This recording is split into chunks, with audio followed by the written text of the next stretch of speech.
Namaskar, I am Dr. Dilip Panda.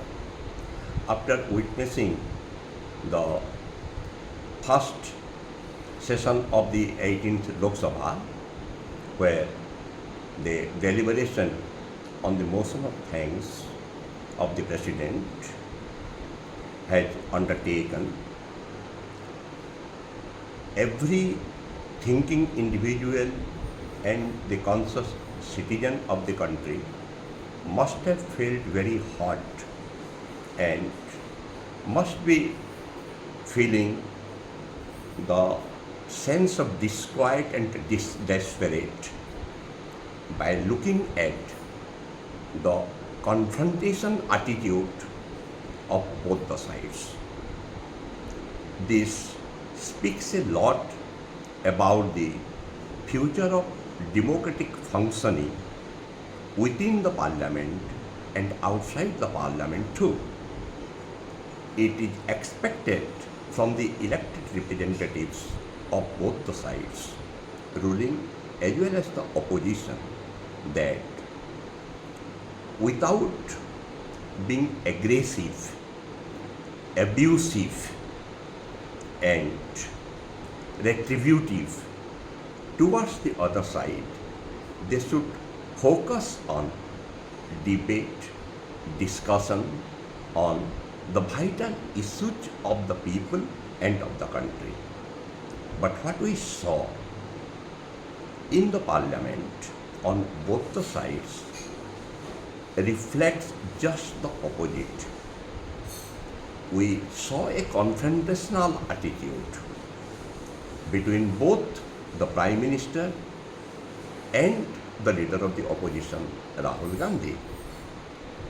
This is not the way how parliament should function.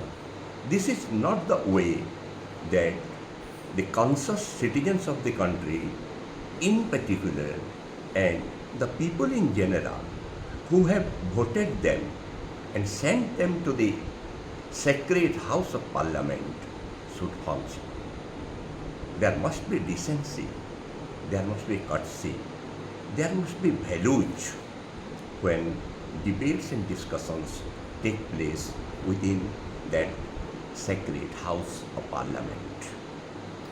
Because if we go by, then I would emphasize upon the fact that the world view on India is centered around a culture of diversity, pluralism and tolerance. Rather, the cultural point upon which the outside world looks at India is already set on a practical level during the freedom struggle by the father of the nation, by Mahatma Gandhi, that is truth and non-violence. Adding to that, tolerance towards the views of others, accepting the dissent, accepting the pluralities, the diversities that exist in all spheres of the society, caste, creed, religion, sex, everywhere.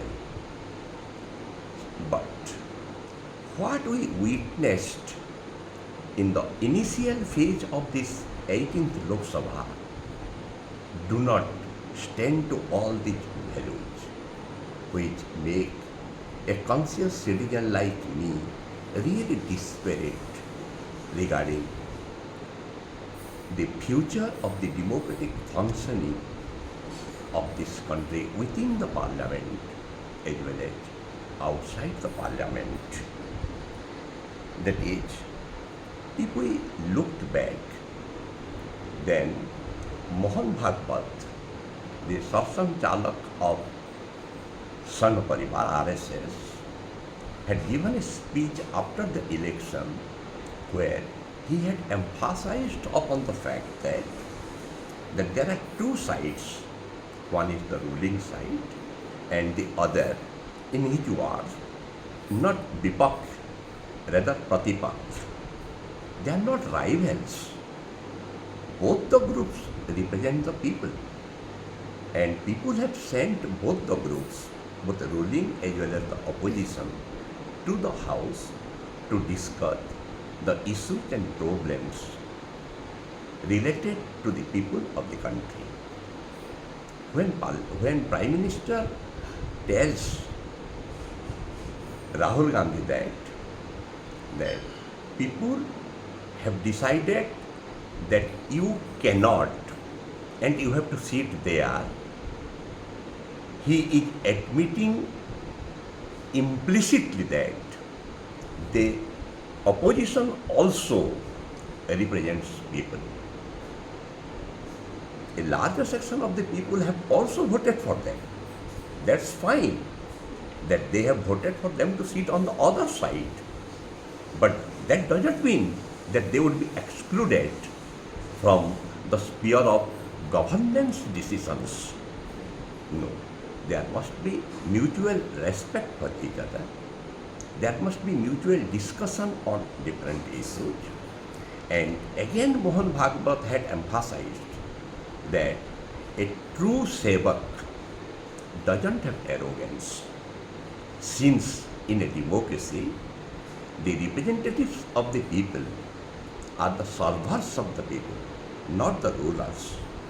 So, they should not show their arrogance, rather, they should be subservient, they should be courteous, there must be chivalry, a civilized approach. What the countrymen would learn from those who have been sent by them to set an ideal for the country, and the whole world also witnesses it. So what set of ideals they are setting within the parliament by taking an attitude of confrontation and showing an attitude of arrogance? You are not there to show your superiority, to show your arrogance, that you are somebody and you want to just downgrade the other. No. You have to work in a collaborative way. There must be collaboration, cooperation in a democratic functioning.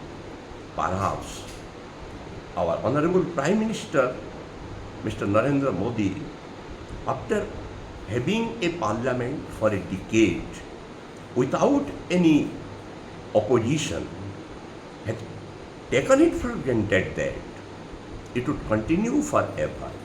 No, he has to understand the verdict of the people, that he is lowered by 63 seats. And what is the message sent by the people? He must understand that message. The same image he doesn't carry, for which people have downgraded him by 63 seats. Similarly, the opposition also must understand. The leader of the opposition, Mr. Rahul Gandhi, has shown a higher degree of maturity during the process of electioneering.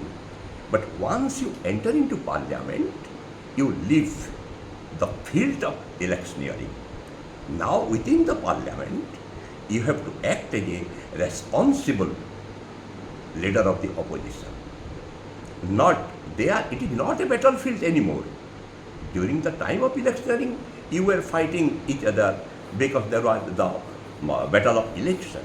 But the parliament is not a battlefield. Both of them must understand that. But what we witnessed is just contrary to that. And both the sides have shown arrogance, have shown that they are the winning horse. Rahul Gandhi thinks that he is the winning horse. Rahul Gandhi must not forget that 99 is quite below the majority mark, and he has to depend upon the allies. The allies partner of the India group have performed better than the Congress. So he has to carry the alley partners with him, and he has to be he has to be responsible when he is speaking anything within the parliament. On the other hand, the Honorable Prime Minister must also learn to show respect to the opposition party as well as to the leader of the opposition, because leader of the opposition is a constitutional post. So what we as conscious citizens expect from both the sides, that they must deliver to the nation. If this scene of confrontation, that is when the Prime Minister replied on the motion of the vote of thanks, when he retorted that Balak Buddhi, the childlike attitude, that is not decent. Rahul Gandhi had already cropped off from the brand of that childlike, that Papu brand. Perhaps he wanted that he should have continued with that brand for all time to come, so that you can overcome him and have a without opposition, you can have a blank fight and you will win the nation. No, you cannot take him for granted. Now he is behaving in a mature way, and he has come up from that brand.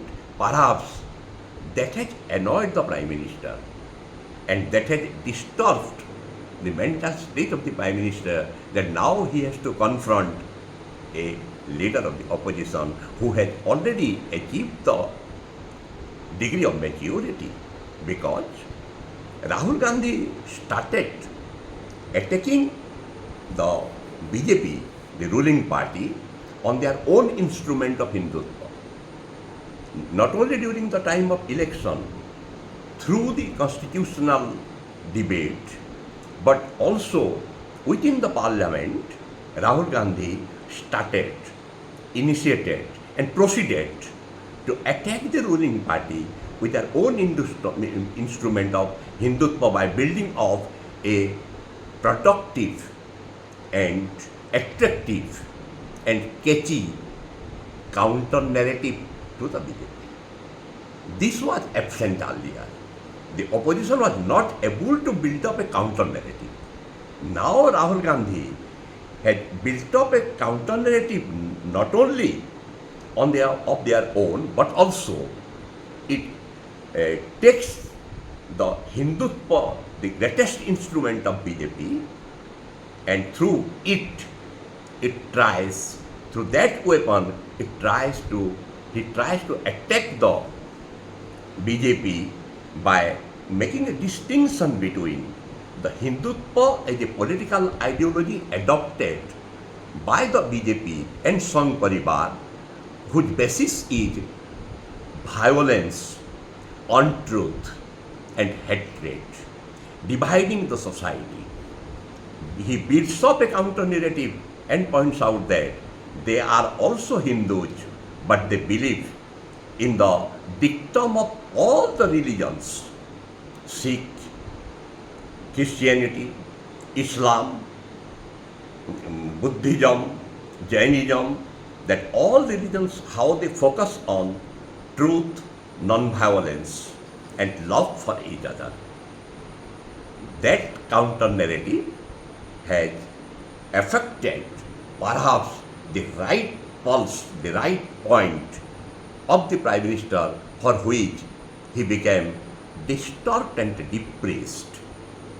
But he has to accept and counter it in a disciplined, in a decent, in a chivalrous way, so that, and on the other hand, Mr. Rahul Gandhi should also learn this decency with which, the way the opposition interrupted the whole more than 2 hour speech of the Prime Minister. They interrupted the whole time.